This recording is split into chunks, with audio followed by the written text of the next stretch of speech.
everybody, this is Olivia and Leslie, and we are here to talk about hearing impairment. And here's our introduction. Hearing loss is the second most prevalent health issue globally. The number of people living with hearing loss is more than those living with Parkinson's, epilepsy, or Alzheimer's and diabetes combined. So you see how large it really is, how large this impairment is. From 2000 to 2015, the number of Americans living with hearing loss has nearly doubled. Nearly 50 million people suffer from some kind of hearing loss, and roughly 360 million worldwide. Tinnitus, or ringing in the ears, affects 20% of Americans, and 90% of cases end in hearing loss.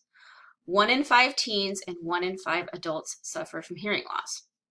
60% out of veterans coming home, they come home with hearing loss or tinnitus. People who suffer from hearing loss, mild to profound, are likely to develop dementia. There are many factors to developing hearing loss, including but not limited to genetics, noise, trauma, oxytocic medications, viral and bacterial infections, and aging. Here's your definition. Hearing impairment or hearing loss, occurs when you lose part or all of your ability to hear. Hearing impairments are categorized based on the severity and type of the hearing impairment. The severity of hearing impairment can be mild, moderate, severe, or profound. And here's your stats. According to the National Institute of Deafness and Other Communication Disorders, about 2 to 3 out of every 1,000 children in the United States are born with a detectable hearing level of hearing loss in one or both ears. More than 90% of deaf children are born to hearing parents. Approximately 15% of Americans age 18 and over report some trouble hearing. According to the Hearing Loss Association of America, about 20% of Americans report some degree of hearing loss. That's 48 million people, which is a lot. At age 65, 1 out of 3 people have hearing loss. 60% of people with hearing loss are either in the workforce or in an educational setting. According to the Legislative Analyst's Office, California serves about 14,000 deaf or hard of hearing students per year. 1 in every 2,000 students in California are deaf. Deaf and hard of hearing students make up about 0.2% of all California students and about 1.9% of all California students in special education. It is estimated throughout California's roughly 1,000 school districts, about 150 have at least 3 or deaf hard of hearing students per grade, and only 5 or at least 10, or about 5 have at least 20 deaf or hard of hearing students per grade. And here's your adaptations. Most students who are deaf or hard of hearing experience language delays because they're unable to respond to spoken language easily as their hearing peers are. So they appear slower in language and they are slower to develop language, social, and cognitive skills. These delays lead to academic challenges. As a group statewide, deaf or hard of hearing students are performing in reading, writing, and math. In reading, writing, and math. Deaf or hard of hearing students are served both in mainstream and special education classrooms. When it comes to instructional approaches, some programs provide instruction using sign language, while others use a combination of spoken and sign language. There is no single approach that works for best of all students. In large urban districts, you tend to have access to more deaf or hard of hearing programmatic options such as small rural areas are generally more limited. And then we have your classroom environment implications. Students who are deaf or hard of hearing are serviced in both in mainstream and special education classrooms.